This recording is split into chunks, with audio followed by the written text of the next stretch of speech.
दोस्तों नमस्कार, मैं राम सूरत यादव। प्रधानमंत्री मोदी जी भ्रष्टाचार समाप्त करने की बात कह करके पूरे देश की जनता का विश्वास हासिल करके दो बार सत्ता में पहुंचे, लेकिन आज प्रधानमंत्री मोदी के लिए सबसे बड़ा जो है मुद्दा भ्रष्टाचार ही बन गया है। और स्वयं भ्रष्टाचार में प्रधानमंत्री मोदी और बीजेपी फंसती जा रही है। और भ्रष्टाचार के मामले को लेकर के देश की सभी बड़ी बड़ी एजेंसियां भी जो है उसी भ्रष्टाचार में लिप्त पाई जा रही हैं। आपको बता दें कि एक इलेक्टोरल बॉन्ड का सच पूरे देश के सामने आया, और वह भी जो है सुप्रीम कोर्ट के सख्ती के कारण आया। चीफ जस्टिस डीवाई चंद्रचूड़ के बेहद सख्त रुख अपनाने के कारण जो है इलेक्टोरल बॉन्ड का पूरा सच देश के सामने आया। और अब उस सच के आने से पूरी बीजेपी हिल गई है, क्योंकि पूरी एक तरीके से बीजेपी की पोल खुल गई है कि किस तरीके से बीजेपी ने मनमानी तरीके से पहले ईडी और सीबीआई को भेजकर रेड डलवाई, और उसके बाद बड़ी बड़ी कंपनियों से लगभग 20 कंपनियों से पैसा लिया, मतलब चंदा के तौर पर। और उसके बाद उन कंपनियों पर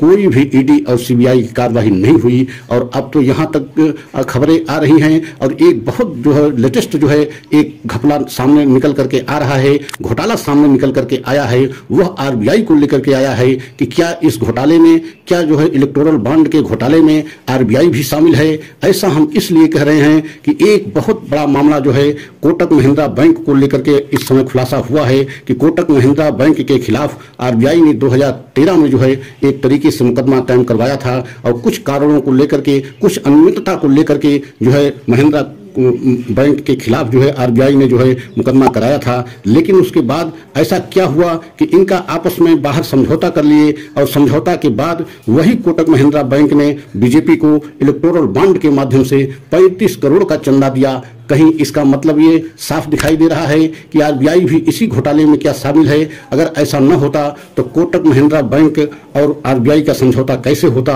और फिर कोटक महिंद्रा बैंक क्यों जो है बीजेपी को 35 करोड़ का चंदा देता। और आपने यह भी देखा कि किस तरीके से जिस सरकारी गवाह के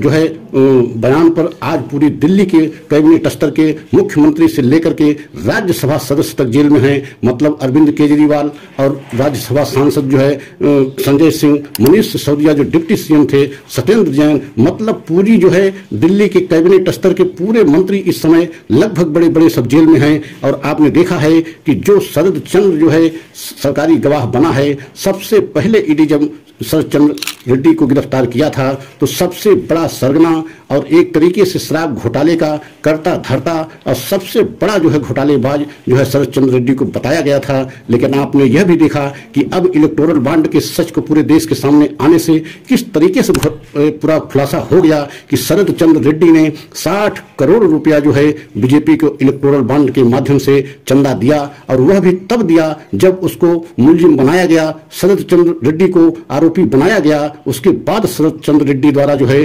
60 करोड़ रुपए का चंदा अगर बीजेपी को दिया जाता है और वही सरकारी गवाह बनता है, तो आप समझ सकते हैं कि किस तरीके से इलेक्टोरल बॉन्ड के मामले में पूरा एक तरीके से बड़ी बड़ी एजेंसियां, वो चाहे ईडी हो, चाहे सीबीआई हो, चाहे एसबीआई हो, चाहे आरबीआई हो, मतलब क्या सब इस घोटाले में शामिल हैं। और आपने यह भी देखा कि एसबीआई किस तरीके से जो है इस मामले को, इस डाटा को पूरे देश के सामने न लाने के लिए जो है सुप्रीम कोर्ट में भी पहुंच गया था। एसबीआई का कहना था कि अभी यह डाटा हम नहीं दे पाएंगे जून तक, लेकिन चीफ जस्टिस ऑफ इंडिया के सख्ती के कारण और उनके सख्त तेवर को देखते हुए 24 घंटा का अल्टीमेटम देते हुए एसबीआई को कहा गया था कि अगर 24 घंटे के अंदर इलेक्टोरल बॉन्ड का पूरा डाटा आप चुनाव आयोग को नहीं देते हैं तो आपके खिलाफ अवमानना का केस चलेगा और आपके खिलाफ मुकदमा चलेगा, और आप एक तरीके से बतौर मुलजिम के तरीके से आपके साथ जो है सुप्रीम कोर्ट पेश आएगा। तो आप समझ सकते हैं कि चीफ जस्टिस ऑफ इंडिया के सख्ती के कारण यह इलेक्टोरल बॉन्ड का सच पूरा देश के सामने आया।